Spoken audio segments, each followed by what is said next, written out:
Fellow Capricorn, I'm ex-sex symbol and fortune teller Uma Ruby. This is your horoscope for the Sagittarius new moon. Batter up.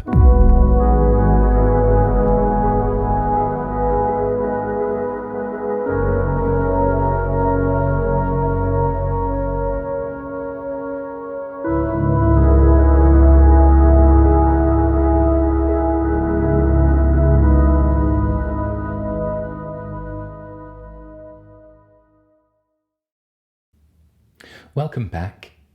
I hope you're nice and hypnotized after my new intro. I worked very hard on that. Do let me know how you liked it in the comments section below. Now, welcome Capricorn. Welcome to your reading for the Sagittarius new moon, which is happening on Thursday, the 24th of November at 9:57 a.m. if you're in the Southern Hemisphere with me. So I think as a world collective, we can use the 23rd of November as the date to activate this lunation, this new moon that we have a say in, that we can do something with if we feel we'd like to. This has been a long month of eclipses here and there and everywhere, lots of short circuits for us. And I have been in communication with lots of people over this time and listening to the different ways in which these eclipses were felt. We probably can still have a bit of a reverberation of that in our bones, in our sensitivity as time goes on, and that's all right. That's all right. You take as much time as you need to calibrate or recalibrate. But let's look at this new moon as a point of light, a bit of hope for us. I have found that it's been a little bit tricky for me to get these readings recorded in a way that is sincere. I'm hoping that today I'm in a flow. I can feel it now, so hopefully that's going to follow me through to the rest of them. I'm a Capricorn sun, so when my work is not something that I can hold up under my chin and gently hide behind in terms of some sort of persona, identity, to be of help, when that is limited in its access, I tend to go up the water spout and I tend to maybe dissociate a little bit. I'm sure my Capricorns know what I'm talking about. But let's look at the tarot. So Sagittarius in the major secrets is the Temperance card. And this is perfect to start this conversation. This angel knows a thing or two about mixing fire and water together. Think about it. It's kind of tricky, but with alchemy, with magic, it can be done. And this angel maybe gently says to us that there is a balance that needs to be found in life. We don't have to discount one or the other. We don't have to put our emotions aside. We don't have to put a cork in our passion at all. We can do both. We will be of most benefit to ourselves and to other people if we make sure that there is an equilibrium between the different elements in our persona. The tarot card for 1 degree of Sagittarius is the 8 of Wands, and this is lovely after perhaps some of the powerlessness maybe that the eclipses brought about for you. Perhaps there was a feeling of, well, let's see, it was your 11th house and your 5th house, so a tryst between your self-expression and your place in the group. Perhaps there was moments here and there that needed to put you on the next path. This new moon gives you autonomy. This new moon has your passion activated. This new moon has the messages that you need to either share or receive coming in quick succession and with precision. There's something really precise about the 8 of Wands. When passion is put to good use and the direction is found, then we can have clarity. So the 12th house is an interesting place and probably one of the more exciting places to manifest or to pray or to wish, whatever word you like to use, whatever faith you belong to, has a lot to do with the 12th house. The 12th house is kind of where we find faith through difficult times. The 12th is where We can commune with our ancestors if that's something that you are of interest to do. The 12th is where we pray. The 12th is where we dream. The 12th is where we have a peek, maybe, behind the High Priestess's veil. If you know the tarot very well, then you know what perhaps I'm talking about. There's a silence to the High Priestess, isn't there? We know that she's living in each and every single one of us, and she has the secrets to the mathematics and the patterns and the mystery of the universe, but she doesn't say anything. She sits in front of a gossamer veil, and there's an endless ocean behind her. That could be the 12th house. This is nice, Capricorn. I can feel the shoulders relaxing for this one, you know? And this is very private too. This is hidden. You don't have to tell or share or anything like that.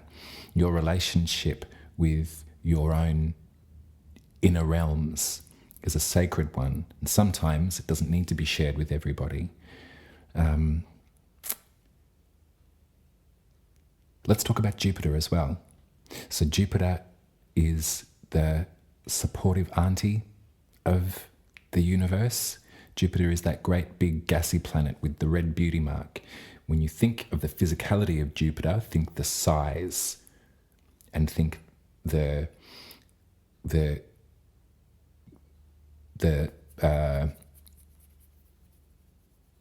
material, the what it's made of is gas, and gas expands, doesn't it? So that's Jupiter's energy. Wherever Jupiter lays brings an expansion and an inquisition and a optimism, a support to that part of our lives. Now Jupiter has retrograded back into Pisces from Aries, and will only be there until the 20th of December, I believe. But it was there December to May. So December of 2021 to May of this year. So the Pisces energy for you is in relationship to how you use language, how you communicate, and your neighborhood. So what are your favorite traits of a Piscean? How can you identify yourself, Capricorn, with that sign? Is there an ability you have to learn the languages of other folks, to learn how best to communicate and explain and perhaps, give lessons to others to help, Is there something in you at the moment? Is there a way that your self, your persona is being activated in the village, in the neighborhood? Is there a sort of certain sense of support that you are providing to other people through this? The aspect is interesting. So 1 degree, we have the sun and the moon. At 28 degrees, we have Jupiter in Pisces. Now, normally, an aspect between the two mutable signs, between Sag and Pisces, would be discordant. It would be a square, that 90-degree angle. But because the lunation is so fresh, it's the day after Sagittarius season begins that we have this new moon. It's at 1 degree of Sagittarius. Jupiter's at 28 degrees, near the end of Pisces. That aspect looks more like a trine. It's funny, I've been looking into it. One of the terms to describe this kind of aspect is called a dissociative aspect. So I don't know if that word holds any sort of import for you, Capricorn. Maybe. But think about this. So there is something going on. There's some sort of support between your private chambers and your village and your access to language. It might not be something so literal. It might not be so... it could be some sort of sixth sense that you might be having about if you're preparing something to share, if you're preparing some kind of communication, you might find help and support, and you might be able to draw from your 12th house, where you find faith, where you find hope. This is getting quite purpley dolphiny, isn't it, Capricorn? And I understand that that might not be your vibe. That's all right. But I do want you to remember that we do have every sign affecting our natal chart. The places where we have planets, obviously there's an emphasis there and there's a direct energetic working. But every constellation, every philosophy, every part of this examination or trying this understanding of human consciousness is all to do with one another. So I guess there's a message there for some kind of feeling of like support if there's been lonely times as well. That's coming through quite nicely, Cap. So I hope you can take that with you. Chiron, the wounded healer, the asteroid from the 1970s, has been in Aries since 2019, and it won't leave until 2026. It does do its half-yearly sort of retrograde in the distance from the planet, how far away it is. From our perspective, has it looking as though it's sort of meandering back and forth. So it does take some time to get through each sign.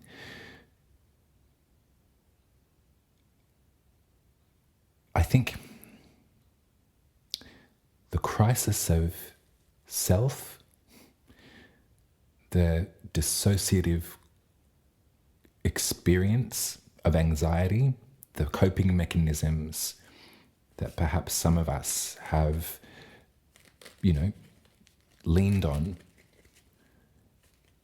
can be looked at this new moon. Venus and Mercury are at 9 and 10 degrees of Sagittarius too. So there is a beautiful, effervescent sort of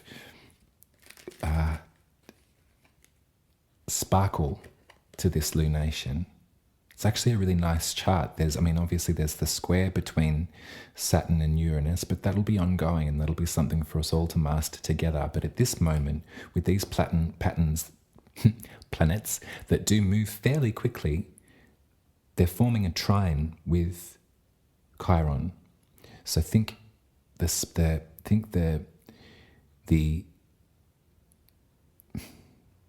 beauty of your words in explanation perhaps of some of this pain that might be lingering, existing for you, perhaps to do with your home, with your ancestry, with your roots.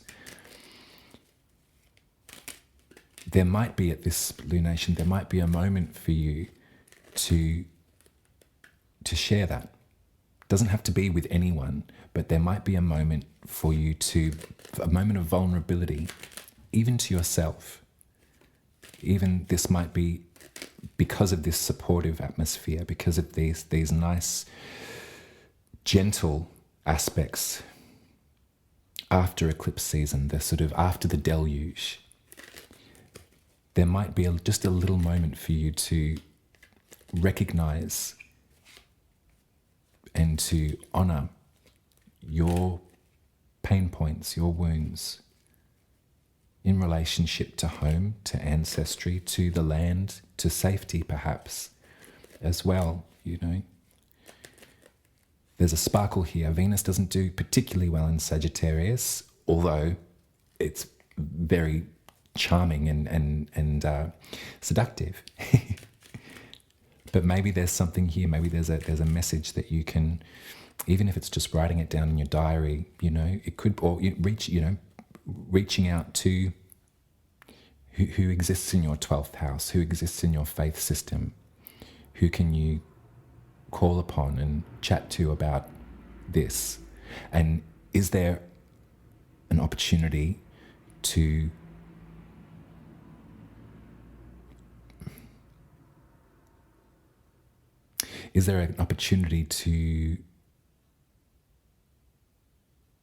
get a blanket and wrap yourself?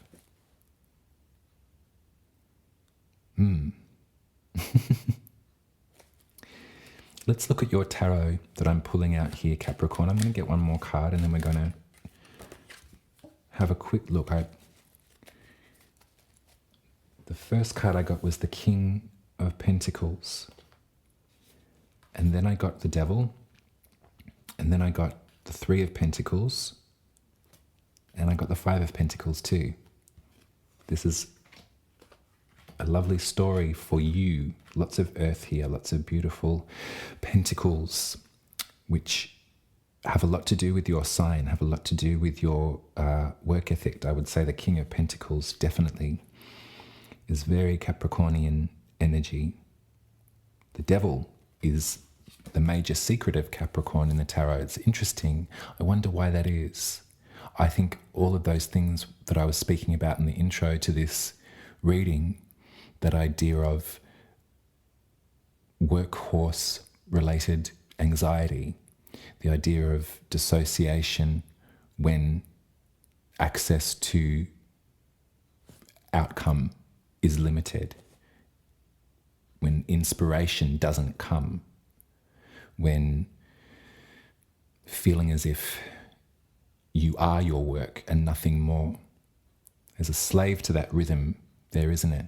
The Devil, I don't tend to think exists outside of us. The Devil is something inside of us, as all the major secrets of the tarot are. They all reside in each of us. Capricorn is gifted the Devil, but I think for right reason, for that reason of self-flagellation and the repetition, perhaps, of self-criticism, when the benchmark that you've set that's so high for yourself hasn't been met or is difficult to grasp. The answer to that is collaboration. The answer to that is sharing and working with other folks. The fear is that you'll be shut out, that you'll be left out, that lack mentality, perhaps some of this Chiron in the fourth, running from poverty. I can tell you, my lovely Capricorn friends, is horror, and it's a cross to bear. And there are breaks in the storm too. This lunation, this new moon in Sagittarius, as much as it is a private moment for you, Capricorn, as much as it's got so much to do with your faith systems and what's inside of your beautiful mind, the secrets that you hold yourself, from looking at these supportive aspects for once and just a little glimmer at these tarot cards, I think that it might be nice for you to wish in a bit of a community, a bit of a reconnection to community, if you've been hiding away for a time. Oh, well, that's that then. The sand's all gone. Sorry, I'm on a schedule. I love you very much, Capricorn. Thank you for being here with me and supporting my channel. I really, really appreciate it. Make sure you like and subscribe, and head to umaruby.com and get your birth chart read by myself. It is always a pleasure to meet new folks and to show them around the patterns of their own being. It's something that I'm very proud of, and I will say something that I will, in balance, incorporate into my life moving forward. I think sometimes, that hiding behind the workload, hiding behind the persona, hiding behind the identity or the output is something that we all can be victim of. My Capricorn sun shows up for me all the time in that way. But I love you. Let me know how you liked the new intro as well. If it was pleasurable or not. I'm open to criticism, but please be gentle with me. You can tell I'm very sensitive. I'll speak to you in 2 weeks for the full moon in Gemini, Capricorn. You take care. Much love to you.